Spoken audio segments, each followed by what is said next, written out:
Hey there. Hey there, everyone. Welcome to tonight's live stream on a very, very icy night here in Kingston, Ontario. Let's start out by finding out who's here and can you see me? Can you hear me? Let's see. Ken says, good evening, everyone. Captain Shaloming says, Sir Captain Shaloming of USS Excalibur, NCC 1664, asking permission to be aboard, sir. Permission granted. And Ken says, I can see you and hear you. That is a good sign that you can see me and you can hear me. Hopefully you can see me and hear me for the entirety of the live stream tonight. Also, Captain Shalman can see me and hear me. That is good to know. So welcome to the stream tonight. It will probably be a bit of a shorter stream tonight because I'm going to have to be up extra early in the morning to deal with ice and to deal with traveling through the ice. So we probably will not be going, well, who knows? Maybe we'll go all the way through till 11. I don't know, but probably will be ending a bit earlier. Just because I'm going to have all kinds of ice to deal with first thing in the morning because it's supposed to be freezing rain all night. We're supposed to get between 10 and 20 millimeters of freezing rain overnight by the morning. So we do have to deal with that. I am here with my tea, Earl Grey hot. There we are. And we have a thing back here that is sitting there. Let me see if I can refocus this so that you can see that clearly. I'm going to be blurry, but you'll be able to see this thing pretty clearly. And I think I shut down my...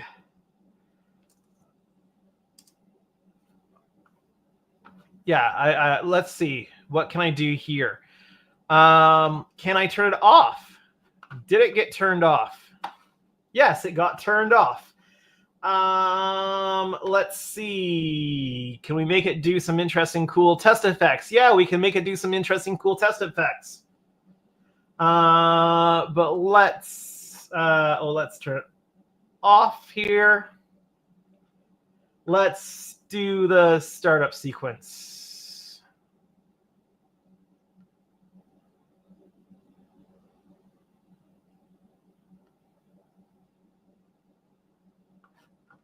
Okay, that didn't quite do the full startup sequence. Let's turn it off.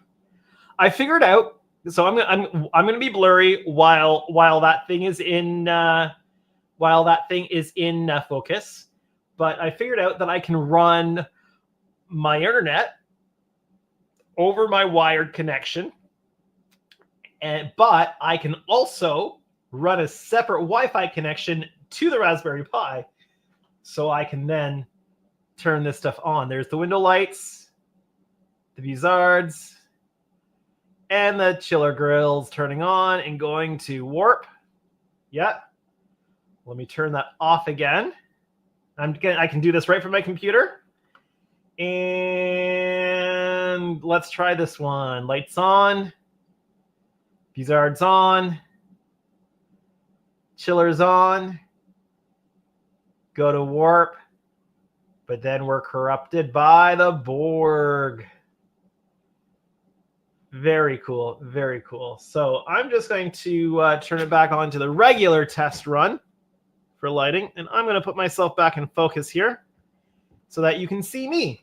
All right. Let me see what's going on here. Trent says, hi, guys. Glad to see you're able to stream, Andrew. Yeah, for the time being, it is freezing rain outside right now. So let's see. And he says, howdy, Ken and Cap. And Captain Shelming says, evening, Darth. And Ken's also saying hi to Trent. So that's where we are at with the chat. All right. So we have that's done. There's a brand new update that just went up this afternoon. Or early this evening, I guess. And I'm kind of curious how that's doing. Let me check in on it quickly here.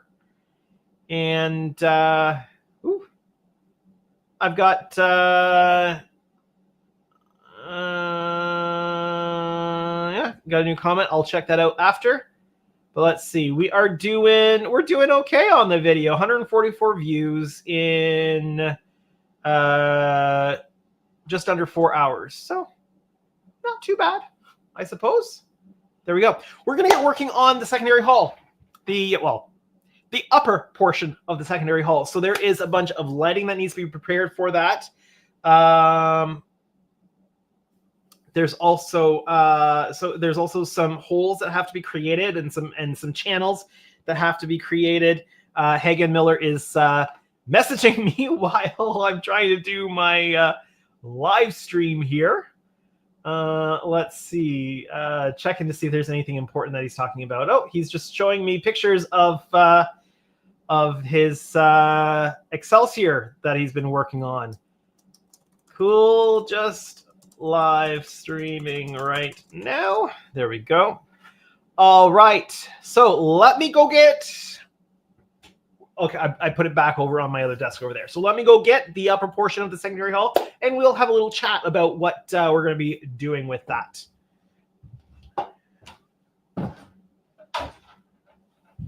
Here she is. All right.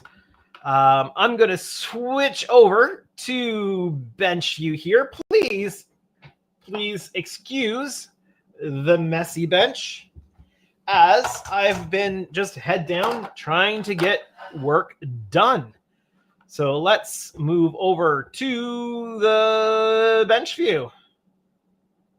There we go. We have a bench view. Ken says you need to keep the ability to control the lighting after it goes to its new home.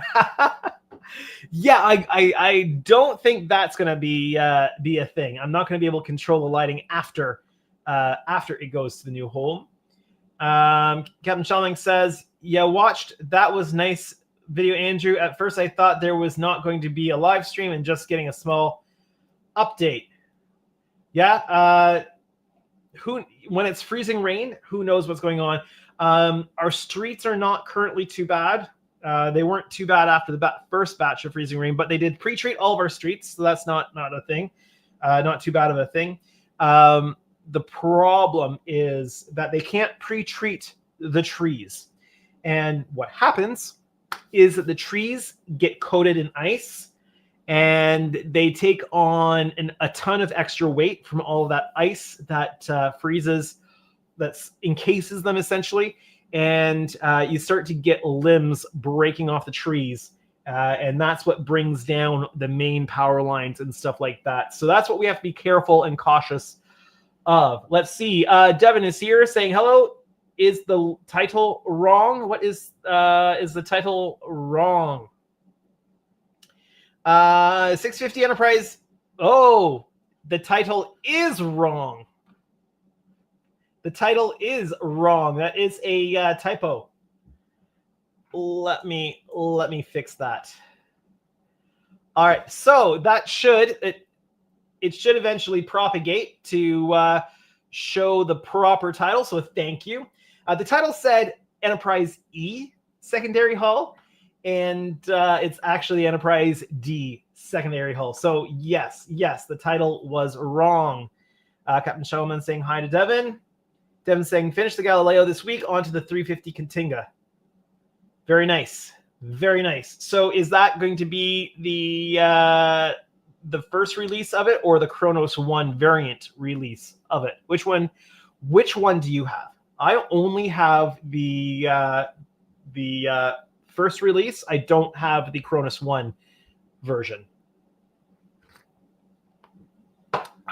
I mean, of course, I've got the Kronos 1 in the smaller AMT kit, but when it comes to the new polar lights, I just have the Katinga one. All right. Captain Shelling says, dirty, your bench is clearer than mine. I got my 350 Excalibur 1000 Excelsior refit and my USS Hood Ace. So yeah, yours is cleaner than mine, sir. Yeah, well, it's hard to clean until the projects are done, right? Plain old TMP IKS Amara, only have space for one right now and had to choose. Yeah, very cool. Just curious which one it was. So, all right, let me star that comment so I know where I am. Okay, is Ken still here? Ken, if you're still here, just remember you are always welcome to come into chat. But just putting that out there. But don't feel like you have to. Okay, so where are we at with the upper secondary hull part? Well, all the windows are masked. I've got the greebles. Let me just put this up here. You can see some of these greebles that are here that match the studio model. Good evening, Ken. Welcome. How are you? Hello, Andrew. Tonight? How are you doing tonight? I'm doing well, thanks. How are you? I'm also doing well. Just starting to talk about what I'm going to be doing with the secondary hull upper part here. I think the biggest challenging part, let me try that again.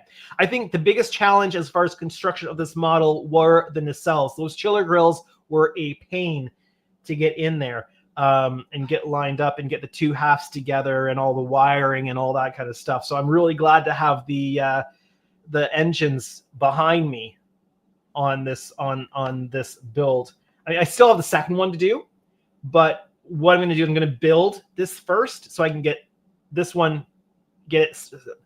I can't talk tonight. I'm going to start by fully building this first one first and get it into paint, and then I will work on building the second one while paint dries on the first one, because you have to leave paint for a while for it to fully set and cure, especially if you're doing a bunch of masking.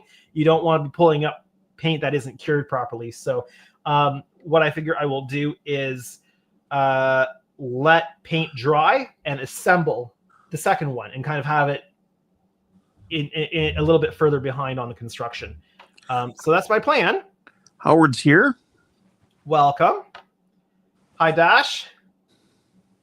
Says, hi all. Just here, watched your update while I'm building model Megazord and Corvette. Very cool. Very cool. I have to say, I was watching your video today, and I really like that spray stuff you put on the chiller grills. Yeah, the frosted glass. Yeah, I'll probably have to get some of that for the Reliant. Yeah, I'm not sure where it is right now, or I would show it on camera. But it's the actually, I see it. Just one moment. Talk amongst yourselves. Howard wants to know, so who termed them chiller grills? They ever mention this on the shows?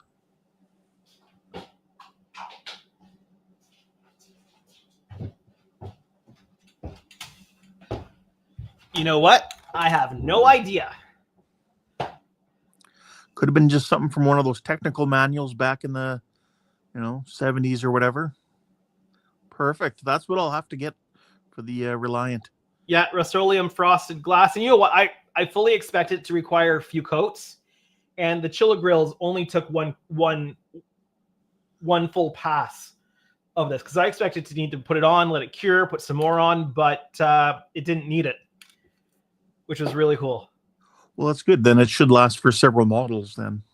Mm-hmm. Because you can't see anything. There are 0 hot spots on this thing. None. Nowhere. Yeah. Nada.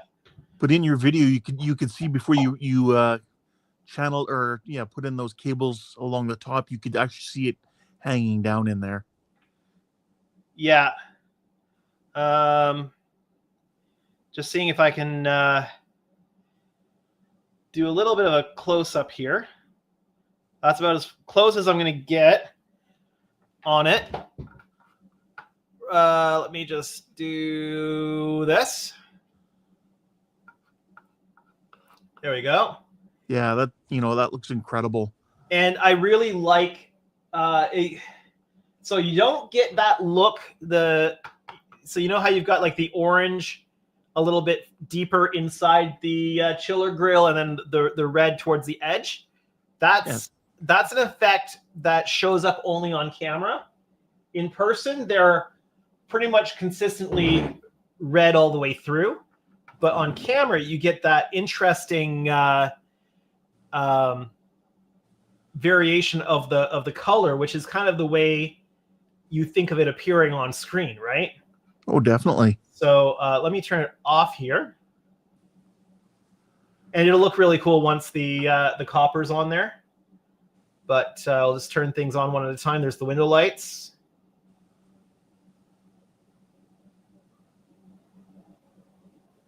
Yeah, really, really happy with how those turned out, because there's absolutely zero hot spots there. So. Devin says brightness helps get rid of the oranginess on camera if you wanted to try and reduce it. Well, I wish I could reproduce what I see on camera in person, because that's really the way it should be. That orangey inside and a little bit redder on the outside. That's how I remember seeing it on camera. Oh, that's the wrong one. That's what I want.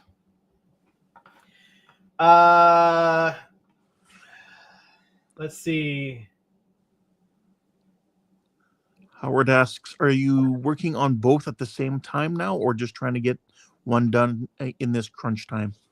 So I'm building the first one, and then once that's built, it'll go into paint, and then while paint dries on the various different paint rounds that it's going to go through, because it's going to go through a lot of paint rounds, while I'm waiting for paint to dry, I'll be constructing the second one. So that's kind of the plan. All right, this piece here. We have lighting to do on this one. Now, window lights are going to be fairly easy. I'm going to be running. Let's see. You're really, if I go back here, oh yeah, you'll be able to see. If I go back to here, left is right, right is left. I want to go this way. So we're going to be putting lights up. We're going to go this way. It's so weird doing this. So lights up this post here. Up here, and that'll cover, so on the sides and on the back, and that's going to cover all the lighting that is needed for the neck and the upper secondary hull part. So we'll get a lot of this lighting here from the lights that are already in the ship, and then we're going to have lights going up the post inside that'll cover all of this area. So that's going to cover all the window lighting inside here. Then we have a few effects lighting to put in. There is a nav light, just a constant on white nav light that goes back here just in front of the torpedo launcher. We've got constant on white navs that go in the corners of the neck here. Those are a pain to get in because of how the part is. So I've already worked on channeling out some of the material inside to be able to get those lights in. And on the bottom here, I don't know how well you're gonna be able to see. There's two, I don't know if you can see, there's two little black dots here. Yep. The one on the outside here is the red and green. So on this side, it would be the red. The other side will be the green. And then this one that's inboard is another white. And then on the saucer section, equidistant from the red one here is another white one. So there's a white, red, white. Two of them being on the neck and one being on the saucer. So I've got those to put in. And then the other three obvious effects that need to go on this piece is that the main impulse engine needs to go in here. Now I'm not lighting the saucer impulse engines because the saucer section is never going to be removable from this model, and the saucer impulse are only on when the saucer is separated. So I'm not even going to bother putting lights in there because they will never be on. So Hagen Miller is here. Oh, hey Hagen, how's it going? I got distracted by your message to me during my intro. So probably here I'm going to run 4 strip LEDs inside, and I'll probably backfill that with resin. Do a diffusion coat just on the front of it, and then the lens that I got from Hagen, the photo etch, will go on top of there to create that, and that should give a really nice consistent glow, red or whatever color we decide at any given time it wants to be, because it can be any color in the world. Then that should give some really nice, strong, powerful, or not as strong and not as powerful if you don't want light in that engine. Hagen says, hey, good. Just been super busy. Yeah, I can understand that. Okay, so impulse engine. One of the big things is going to be getting the light just right in the deflector dish here. That's probably going to be, I'll have to pull the deflector dish part just to remind myself how that attaches on here, because that's going to determine how I do the lighting in here. But we want the lighting behind the dish insert so that all it simply does is it splashes blue light on all around the edge of this, because we want that to be that kind of mustardy, that orange mustardy color in here.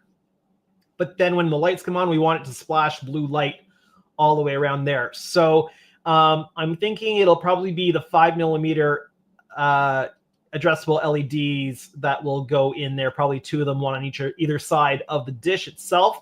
But I'll pull the dish out tonight and have a look. I'm going to need to take a mold and recast the dish, because I have not received a replacement dish for the warped one I got from Helios yet. So I'm going to have to make a copy of the second one. That's the good thing about having 2 copies of this kit, is that I can make duplicate parts in certain instances for those things. And I will have to do that in clear, because we're going to need some light coming through that as well. So 2 there. And then one of the things I'll just have to work out logistically is what kind of a light I want to put in for the photon launcher up here. And we're also going to need to put one in, the photon launcher in the back. And I don't generally like to use fiber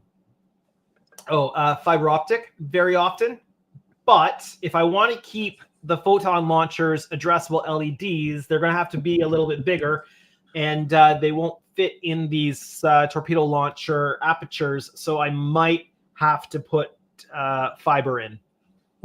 Or small enough tubing, press tubing. Well, the fiber, because I will need to have the LED further back in. There's no way to get a 5mm in there, and I don't have any addressable LEDs that are any smaller. Right. So I could put an SMD in, but they're not addressable, and I want to keep that to just the nav lights. It's going to be easier to control everything that way. Oh, okay. So I think doing the photon launchers is going to be the most work as far as lighting this part, apart from just having to physically get the LEDs into the nav lights on the back of the neck here, because that involves digging out. So that's where we are at, and that's where I'm going to be working for at least a little bit tonight. Like I said, I'll probably be closing this off early tonight. So you just gotta make yourself a little hole too for the impulse engine to run the wires in. Yeah, so I'm probably gonna do the same thing I did with the Buzzards. So the Buzzards were a 9 LED strip that I put in each side. So I just drilled the holes for. So I put pins on the LED strip. So I soldered pins onto the LED strip, and then made the holes for the pins to go through, and this one, because of the limited space, I'm probably going to have to do that with wire, not pins, just because it'll be a lot more flexible to pull it in place and get it locked down. Yeah. But essentially the same thing, and I'll need 3 holes on one side and 1 hole on the other for the data to come back out. And then you said you're going to fill the cavity with UV resin? Won't be UV resin. It'll just be poured resin. It'll have to sit propped up like this. Yeah. For I don't know, for quite a while. I'm not using the UV resin in there. It would go a lot faster, but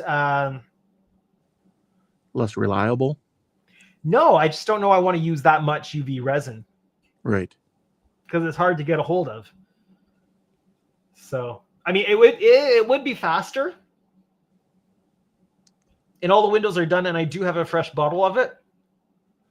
Well, do you have any other anything else you could work on in the meantime? Well, that's curing if you do go with regular resin.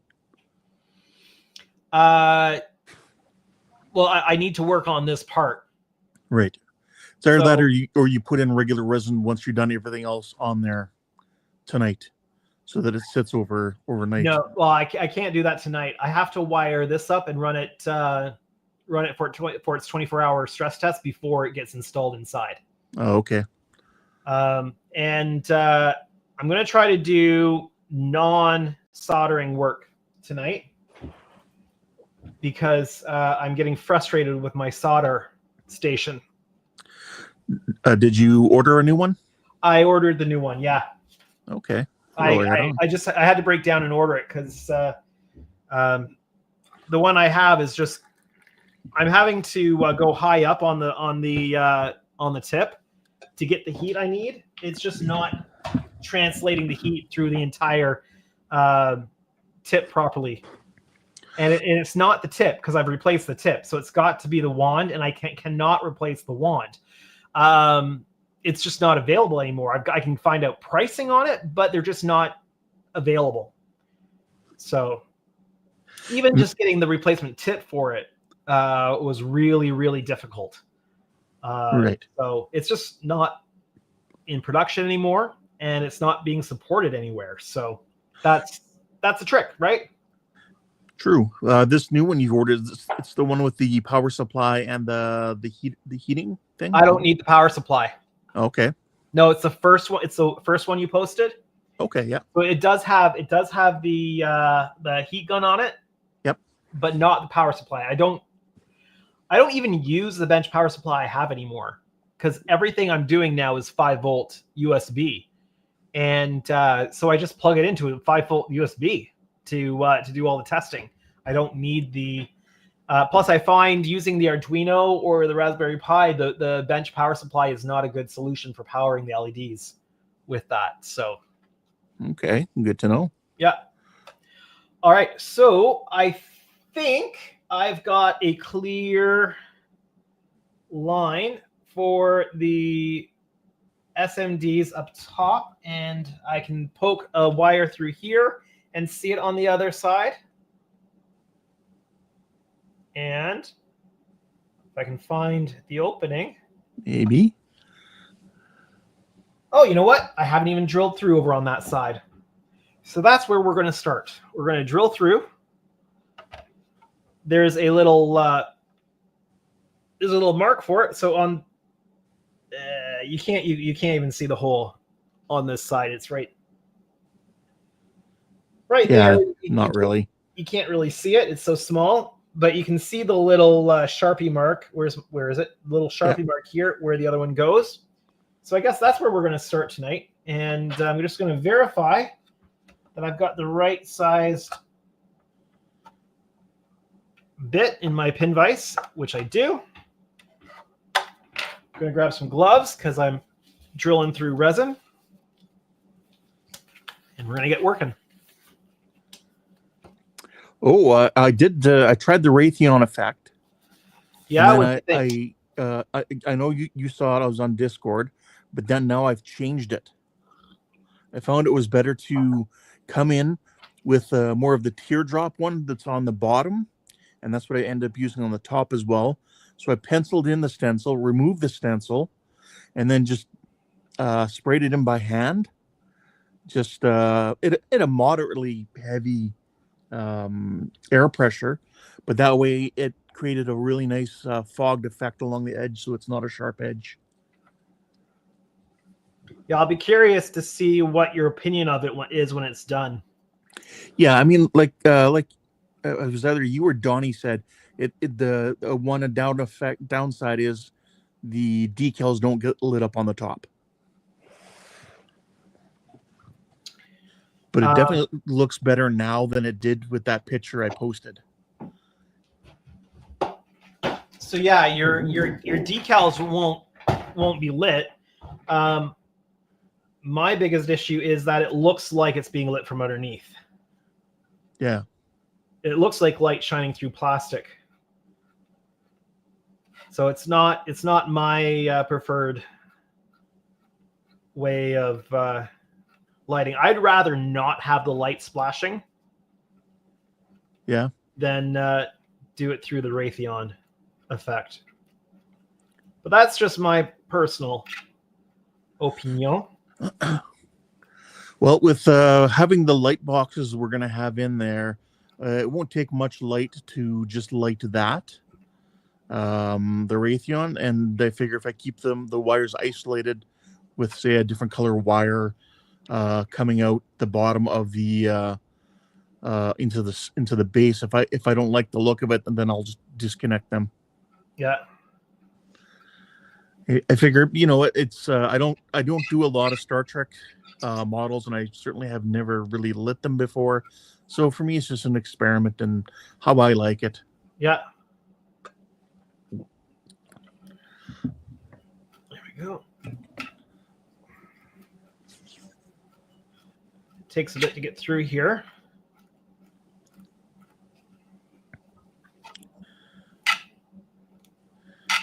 You don't use a Dremel for these sort of things? The bit sizes I'm using don't fit in the Dremel. Although I think it was Jody that was mentioning putting shrink tube. Yes, it was. Bits to get them to be held in by the Dremel. So I haven't gotten around to trying that yet.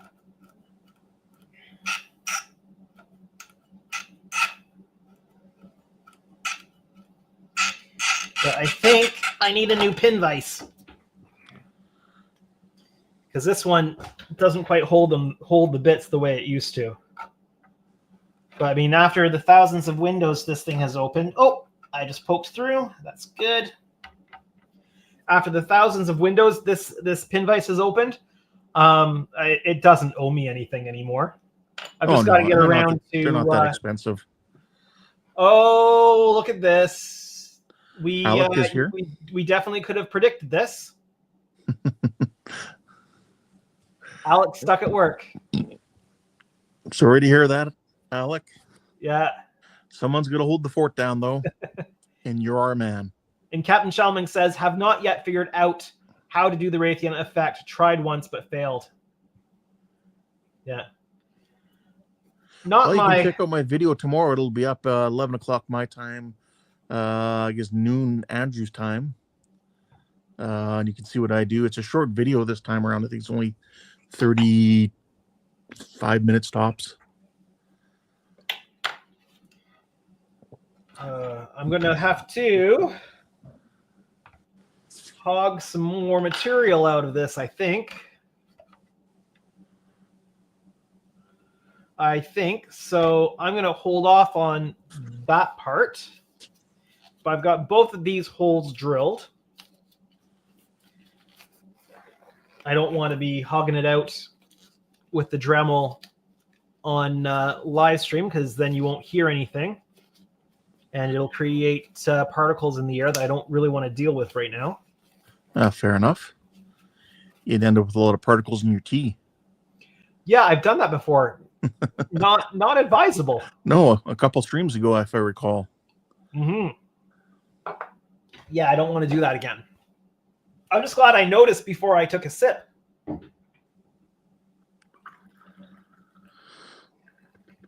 Devin says Raytheon works for small spotlights. The bigger you go, the less believable it is. I've gotten some great Raytheon on my JJ prize. The registry lighting is just a 3 foot. Is just 3 small floodlights. Okay.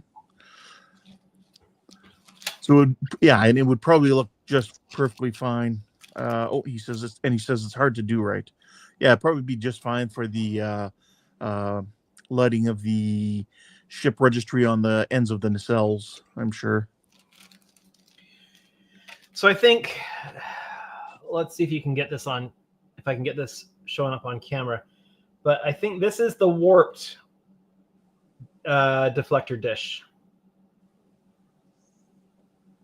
Okay, yeah. And they were supposed to send me a new one. You didn't want to try and just set it in some really, really hot water for a moment and then lay it on something flat? Yeah, I might. Well, the part's not meant to be flat, right? Right. So let me grab the other one if I can find it here.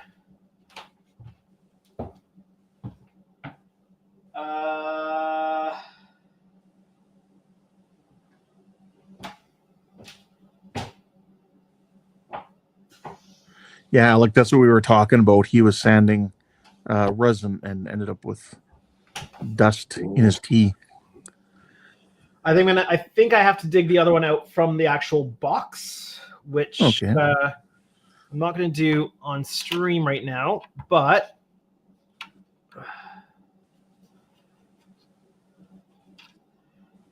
this should sit out from this a little bit.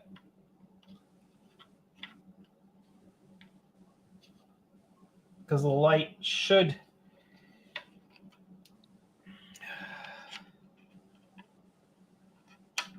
come out from around it. But there's no like post on the back.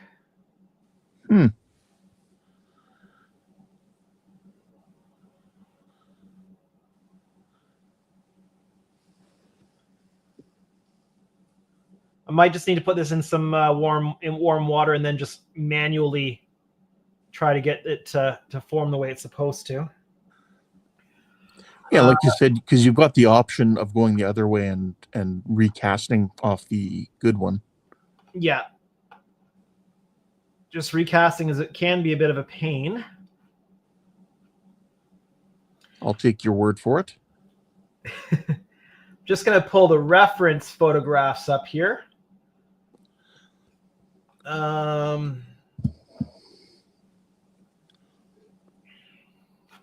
me get these ready to go, and I will throw them up on screen.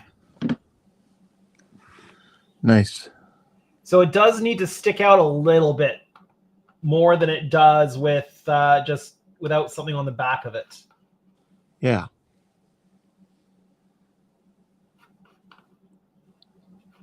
Just love how they taped the edge here. Yeah. and the detail of the where the photon hit is just taped on. But yeah, so that lighting comes from in behind. So if I go back to the part here,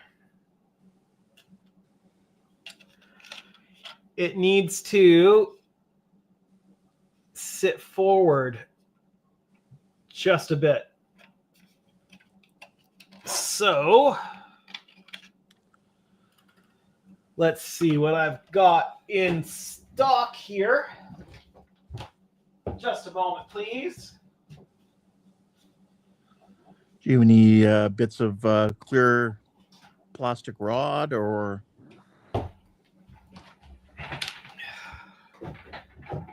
Not clear. Oh, there you go. Yeah, I mean, because it doesn't need to be long. Not at all. And if it's too long, it probably wouldn't work.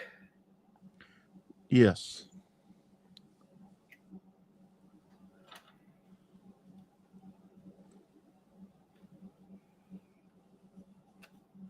Howard's asking if that's going to have any effects on it. Is what going to have effects on it? The deflector dish? Deflector dish, yeah. Is what I'm assuming. Well, it's going to have 2 addressable LEDs in it, which means it can have whatever effects we want to put in it.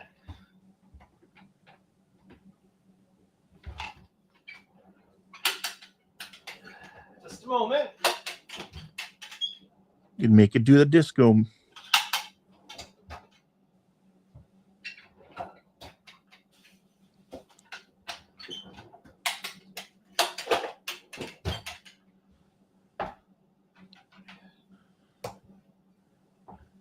Like, I'm trying to think from one of the episodes. I can't, like, sorry, I'm not as up on my Star Trek Next Gen as, say, you or Jordan is, but was there an episode where they used it to send out some sort of beam or wave to do something? I can't remember what. Does that ring a bell? Yeah, they've done some weird stuff with it that it technically shouldn't be able to do. Right. But that's sci-fi for you, right? Exactly.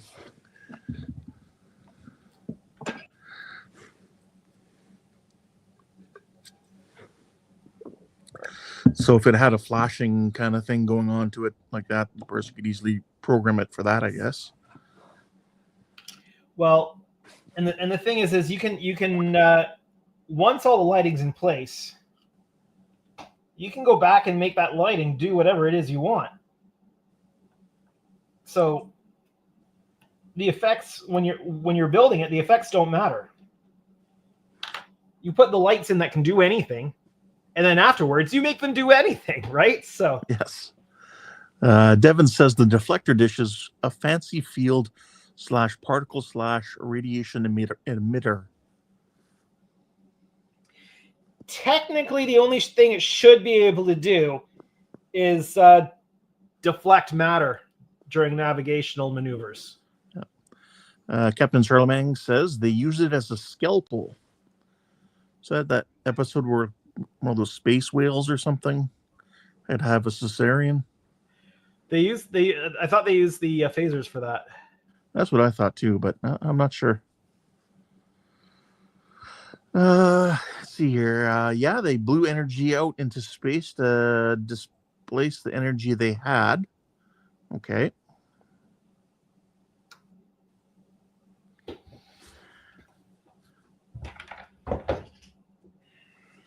And then Captain Charlemagne said the Enterprise B, I think, was used as a laser beam in the movie, if I remember right also.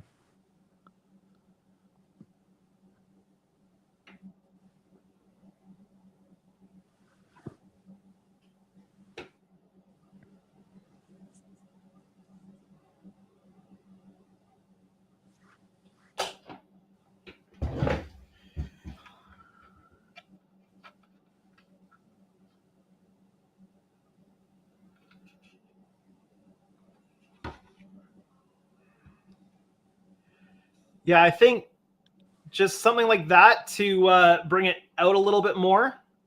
Yep.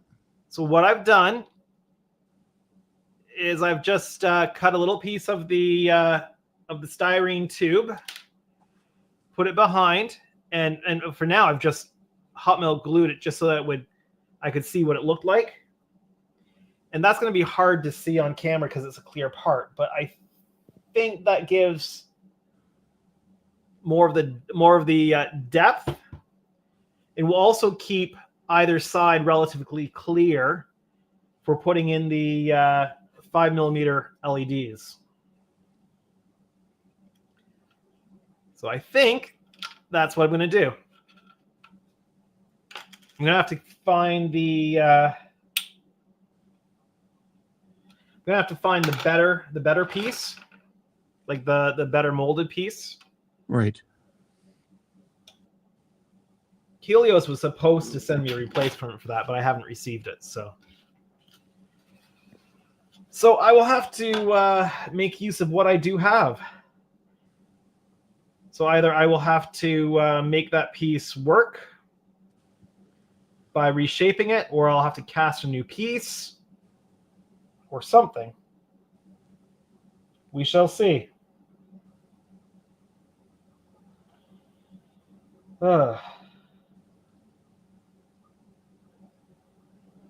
Is it still currently raining out there? Likely. I can't really hear anything here. It's the freezing rain is certainly not a heavy rain, but it coats everything. Yes. And I don't mind driving through the snow and stuff. I don't mess around with the freezing rain. So earlier today, I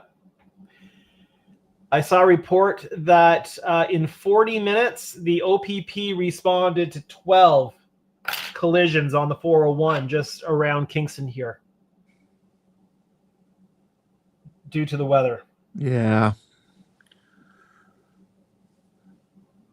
So it's not good when you have to travel in this weather. Yeah. Well, this piece that I cut, I'm gonna get rid of because I'm not getting the hot melt glue out from inside of it. So, but we'll be able to find center and do 2 5mm LEDs on both sides, I think. And we'll have to test that and see how that goes. I'm half tempted to paint the dish before assembly because it might be a little easier. I'll have to think that through a wee bit. Captain Charlemagne is saying something that confused me is why Star Trek goes forward.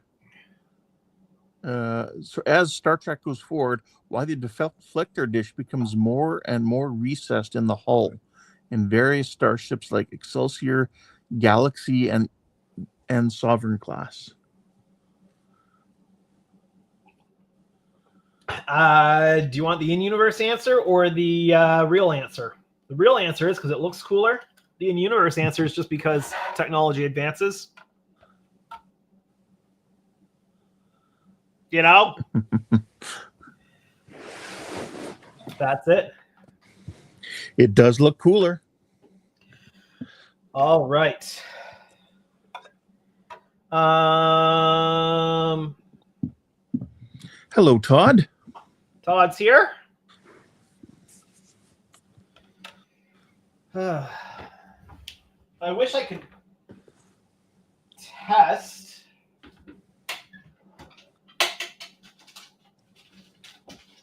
I wish I could test run the lighting effect in the deflector before I have to install the lighting in it, but I don't think that's going to happen.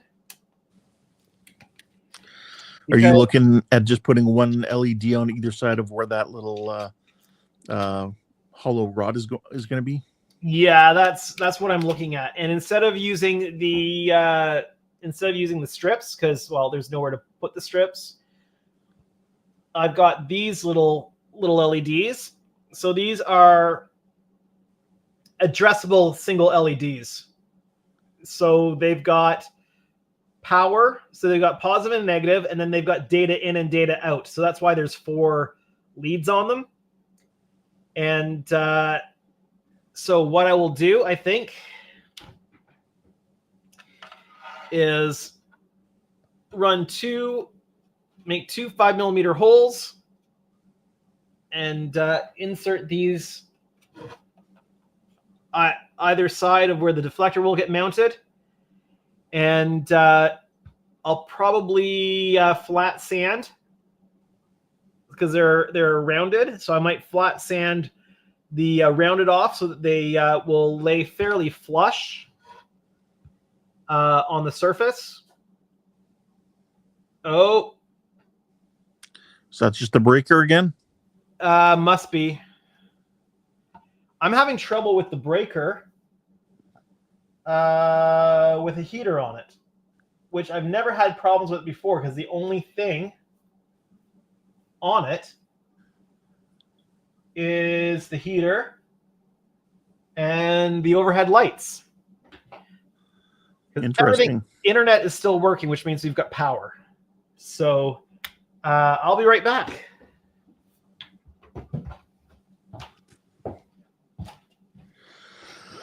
Yeah, Todd says, get another circuit for the heater.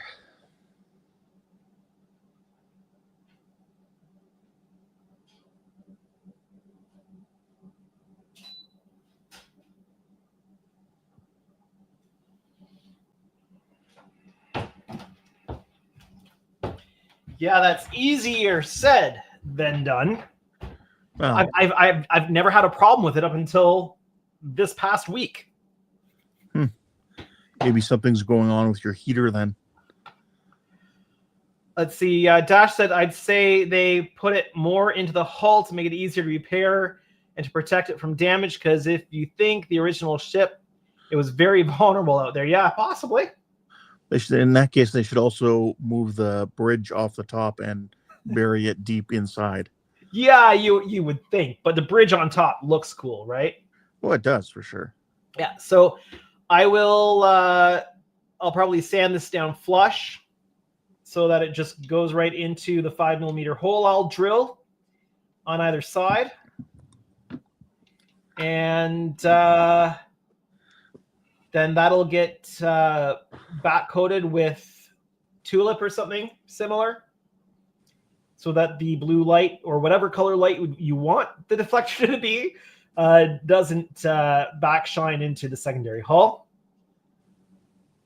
But again, I'm going to have to do that off camera, but I know what I'm going to have to wire up. So I'm probably also going to use one of these for the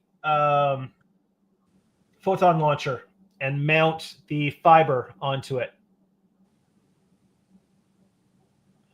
Captain Shalming says, usually if breaker keeps going, something is wrong, if I remember what my uncle said. Well, here's the thing.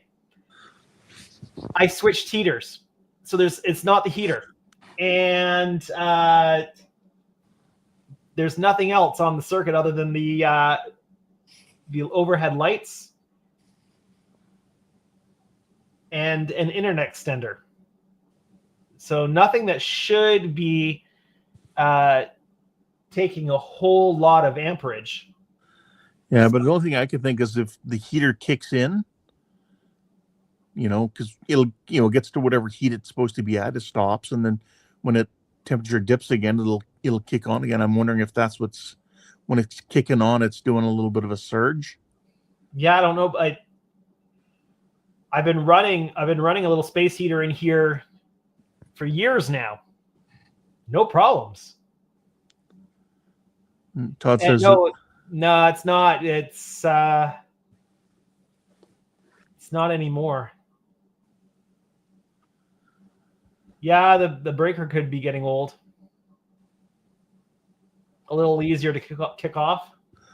If you don't mind me asking, how old is your house? 93 is when it was built. Okay. So, gonna take a quick look to see what the thickest line of fiber optic fiber is that I have in stock here.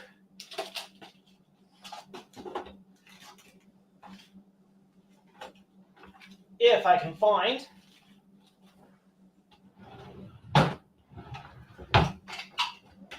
I don't know if I can find. Todd wants to know, did this start with the extra cold temperatures? No, it's actually been warmer.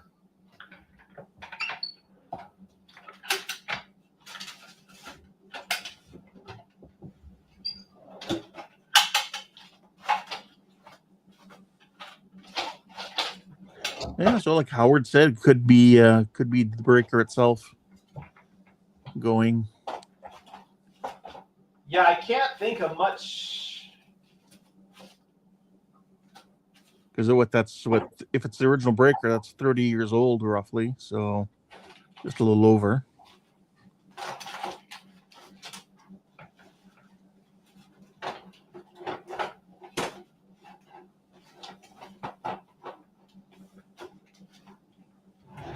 That's true, Todd. Todd says at least the breaker's doing its job.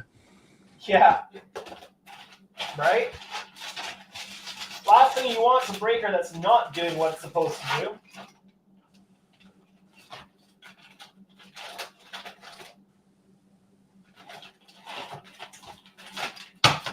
Okay. I think I found the fiber you were looking for. So this is got to be 3mm fiber. Nice. I'll check. I have my caliper around here somewhere. It's over there.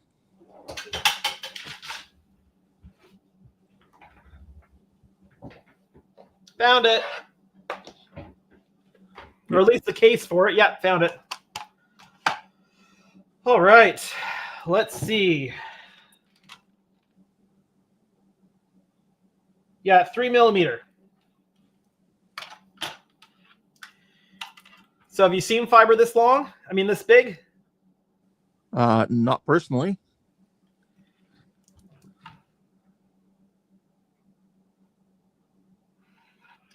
So what I'm thinking, I'm hoping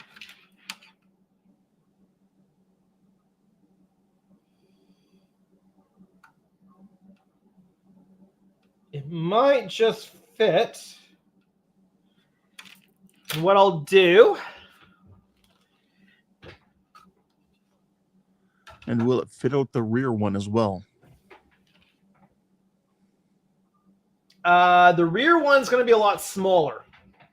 Right. So you'll need smaller optic cable. Yep. But let me check it, do a test here. What am I looking for? I need an Arduino. Do I need an Arduino?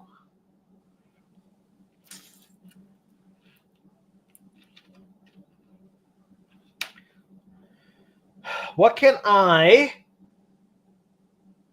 use to test some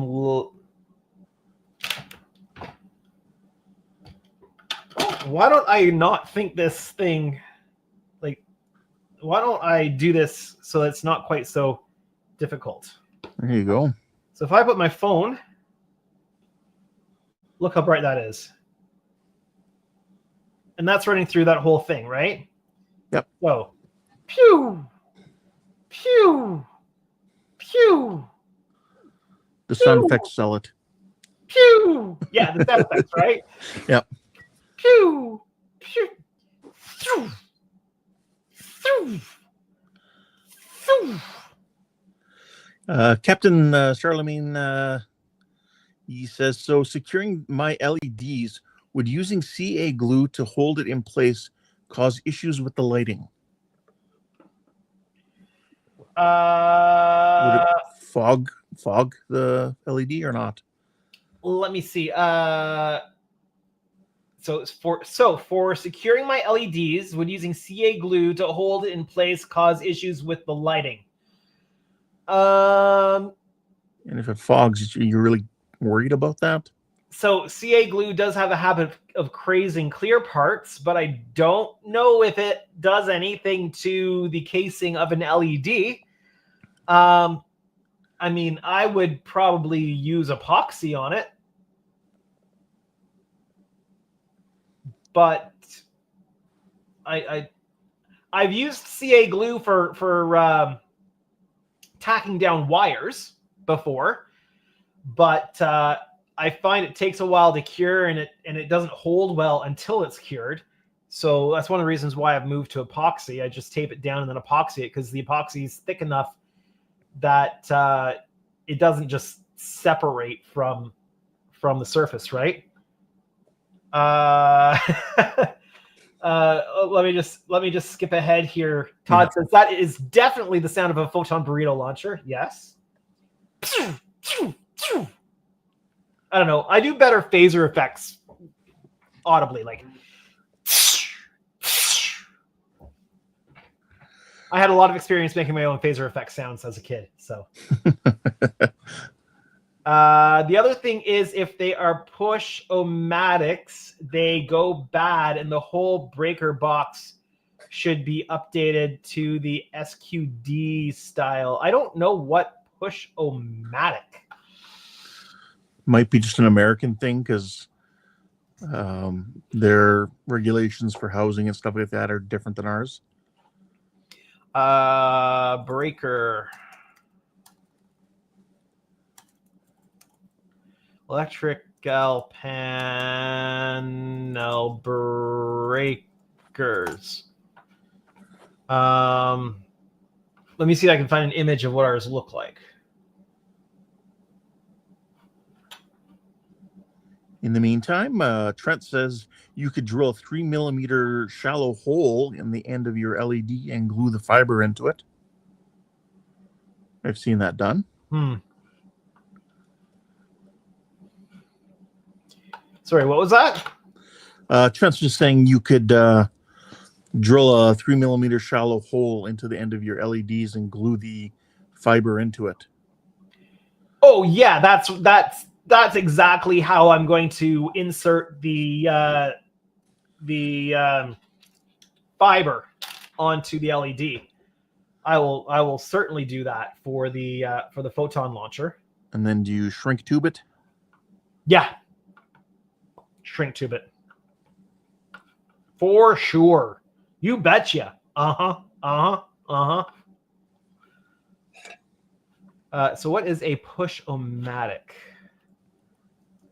Push-o-matic breaker.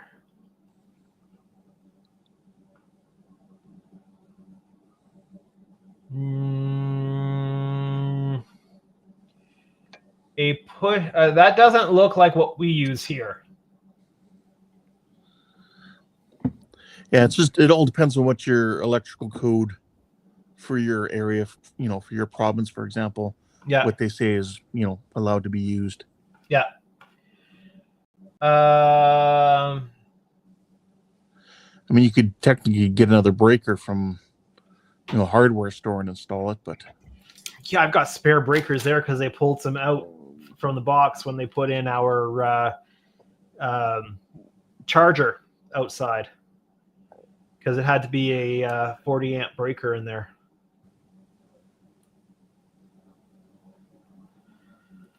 All right. So I think using the 3 millimeter, at least in the photon launcher in the neck, is going to be what I'm going to have to do. Captain Charlemagne would like to know where you get your fiber optic cable.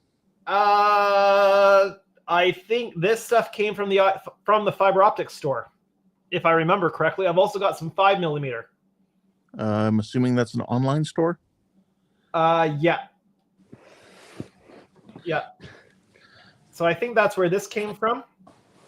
I have some 5 millimeter side glow fiber somewhere because I was tempted to use that at one point for the chiller grills on the E. Nice.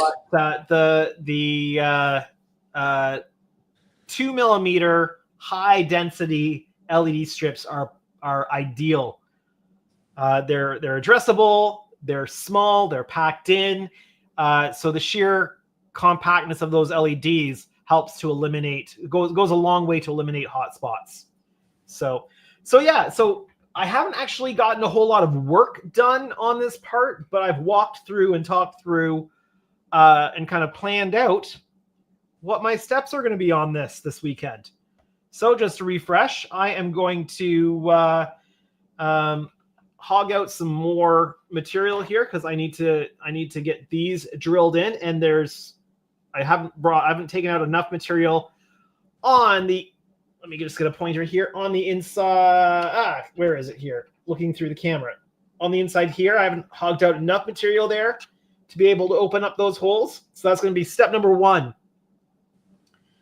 And get those installed. Step number 2 is going to be getting the impulse LEDs in there. Number 3 is going to be getting the LEDs for the deflector in there. Number 5 is going to be getting the photon launcher front and back. And then I do have that one nav light on the back end right about here that has to go in.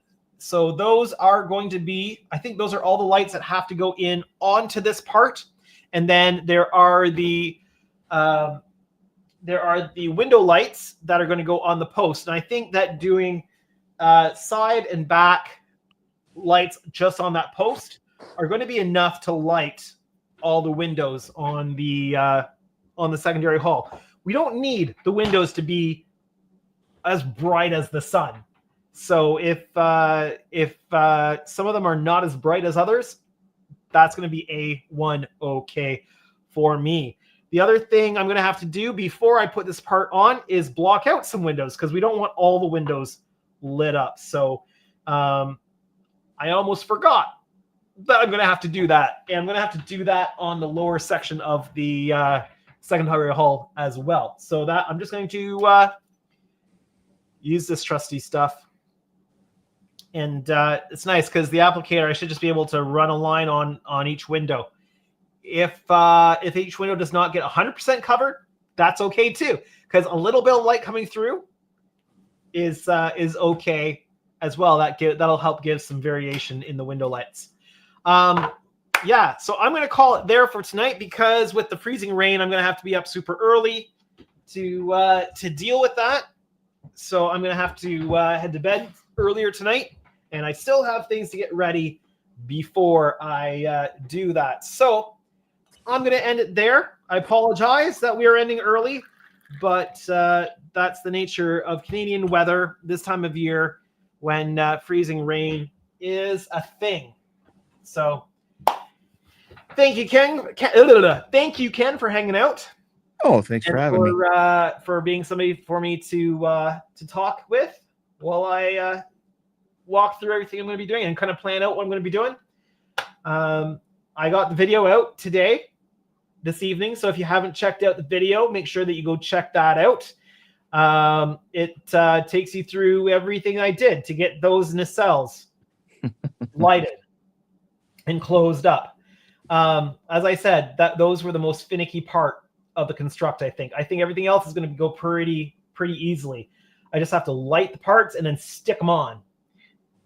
Getting the secondary hull neck and the lower saucer connected, that'll be a little bit tricky just because of the size of the parts, but it's not going to be as finicky as what those chiller grills were to install. Those chiller grills really needed to be about 4 millimeters longer, 4 or 5 millimeters longer for them to work properly. And so it was just a pain to try to get them in there, but I'm quite happy with how that looks. I wonder, even with it kind of blurry back there, you can see it when I turn it off. And what happens when I hit that switch? That's your startup switch, yeah.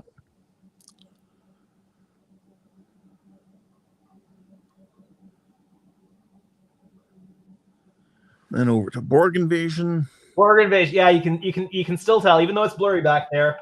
Yep. With the camera depth of field, you can still tell that it's Borg Invasion mode. So, all right, everyone. Well, thank you so much for stopping by. Hope that before you go, yeah, Dash sent you a message just letting you know he sent you a couple pictures of the 2 types of breakers. So probably in Discord. Oh, on Discord, I've got a little 2 beside my Discord icon, and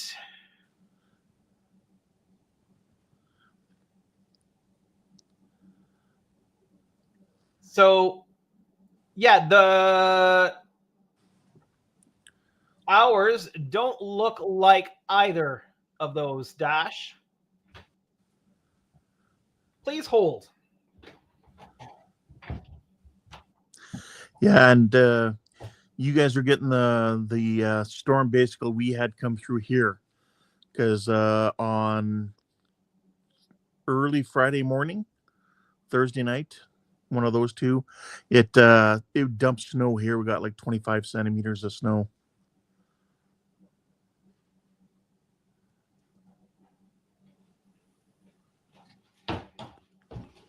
What were you saying, Ken? Oh, you guys are the storm you're getting. I'm sure is related to the one we had Thursday night, Friday morning. We Quite got possibly. 25 centimeters of snow. Yeah. Yeah. Well, it's coming down. It's freezing rain here. So, yeah. Well, you guys are further south, so it's a little warmer. Uploads. This is what. Oh, let me close this out. Let me go back here. This is what we have. Yeah. Just a flip breaker. Yeah. That's what we've got. Whatever kind that is, I don't know. That's what we've got. Yeah, that's what All I have right. in my house too. So thank you everyone for joining me. Again, make sure that you check out the video if you have not yet. So it went up today around 5 p.m. Eastern. So check that out. But for now, my name is Andrew. This is Canadian Starships. Your producer tonight has been Ken. Thank you, everyone. Make sure you hit the like button if you're not subscribed. Hit the subscribe button, and we'll see you next week. Take Have care, a great night, everyone. everyone.